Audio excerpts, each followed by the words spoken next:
Today, we're diving into the absolutely incredible story of Liu Bang. This is a guy who started out as a total commoner and somehow founded China's legendary Han Dynasty, an empire that would shape the country for over 400 years. But this isn't just about one man's rise to power. It's about how you build a myth so powerful it can launch an entire empire. So what makes Liu Bang's story so wild? Well, he was the first person in Chinese history to go from peasant to emperor. I mean, think about that for a second. In just 7 years, he went from being a nobody, a minor local official, to the son of heaven. It is, without a doubt, the ultimate rags to riches story. Okay, let's really break this down. On the left, you've got Liu Bang, the guy, a low-level official, a man who loved to drink, often on someone else's dime, who eventually ends up a wanted fugitive. Then, look at the right. You have Emperor Gaozu, the legend, the founder of the Han Dynasty, the son of the dragon, a ruler with the divine mandate of heaven. The difference is just staggering. So, this is the big question we're tackling today. How in the world does a man with such a humble, kind of questionable background completely rewrite his own story to become a divine figure? Well, the answer is in a series of unbelievably powerful and probably carefully crafted legends. The whole myth-making machine kicks off right at the very beginning. I'm talking about his conception. See, for his rule to be legit, Liu Bang's official history couldn't just start with a normal, boring birth. No, it had to be something miraculous. So the story goes like this. His mother, Liu Ao, was out resting by a big lake, and she just happened to drift off to sleep. Her husband goes looking for her and finds her just as this massive storm is rolling in. Thunder, lightning, the whole deal. And that's when he sees it. A literal divine dragon is coiled right on top of his wife. And, well, after that little encounter, she discovers she's pregnant. And the child born from this union? Yep, that was Liu Bang. This story is just brilliant, politically speaking. It establishes right from birth that this guy is no ordinary man. He's the honest-to-goodness son of a dragon. And the legend doesn't skimp on the details either. He was said to have all these physical tells that marked him as divine. A dragon-like face, a really high nose, and, get this, exactly 72 black moles on his left thigh. That's oddly specific, right?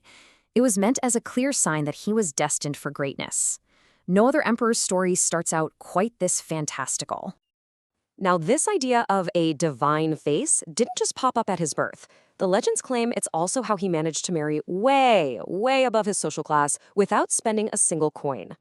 The story takes place at a huge banquet thrown by a rich and powerful guy named Liu Gong. Now, to get a good seat, you had to promise a gift of at least 1,000 coins.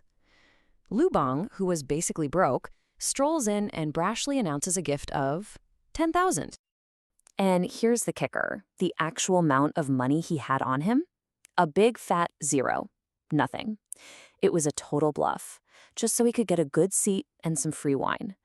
But that unbelievable nerve actually got the host's attention. So Liu Gong was supposedly an expert at reading people's faces.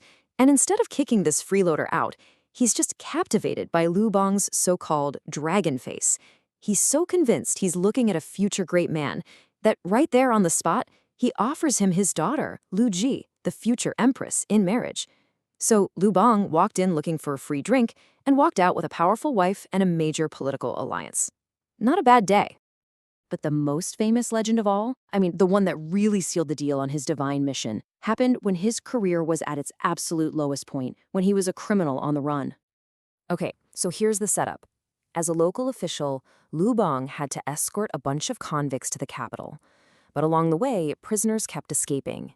He knew that if he showed up with half his prisoners missing, he'd be executed for sure. So, at a place called Fengxi Marsh, he makes this crazy decision. He just cuts the rest of them loose and becomes a fugitive himself. So now he's hiding out in the wilderness with a few of the ex-cons who decided to stick with him. One night, their path is blocked by a giant white snake. His men are terrified, but Liu Bang, probably full of liquid courage, just shouts, "A brave man on a journey fears nothing." Then pulls out his sword and shocks the snake in half. And this is where the story becomes pure genius. A little later down the path, his men find an old woman crying. When they ask her what's wrong, she says her son, who was the son of the White Emperor, was just killed by the son of the Red Emperor. And then she just vanishes. The message couldn't be clearer. Lu Bang wasn't just some outlaw. He was the son of the Red Emperor, a divine ruler destined to conquer. So, let's recap. We've got a dragon birth, a face that predicts the future, and a divine snake slaying. These stories are amazing, but now it's time to peel back the layers of magic and look at the political machine working behind the scenes. And this is really the critical question, isn't it? Are these actual historical events, or are they just incredibly effective pieces of political propaganda, written way after the fact to justify revolution? You know, historians have a name for this. They call it a God-making movement. It's this process of creating a divine backstory to make a new ruler seem legitimate, especially when that ruler doesn't come from a noble family. For a peasant who grabbed the throne, this wasn't just a nice to have, it was absolutely essential. And here's why it was so crucial. Lu Bang's own success was a huge threat to his new dynasty. I mean, if a commoner can become emperor, what's to stop any other ambitious farmer or soldier from thinking, hey, why not me? That's a recipe for constant rebellion. The solution? You rewrite the past. You invent a new history that proves he was never really a commoner in the first place. No, he was a divine being, the son of a dragon, just waiting for his moment. His rise wasn't a rebellion. It was destiny. It was the will of the heavens. And if you start to look a little closer, the myths start to fall apart. Remember Lu Gong, the master face reader? He married his daughter Lu Zi to Lu Bang, but his other daughter, he married her to a guy named Fan Kuai, who was a dog meat butcher. And you know what the history books say about Fan Kuai's face? Absolutely nothing. This suggests Lu Gong wasn't some mystic. He was a sharp political player, making alliances with tough, ambitious men. So once you strip away all the divine propaganda, what are you left with? The real story. An incredibly smart, charismatic, and very bold fugitive hiding out in the mountains because he broke the law. The myths were built later. The reality at that moment was a lot more grim. And that really brings us to the final thought here.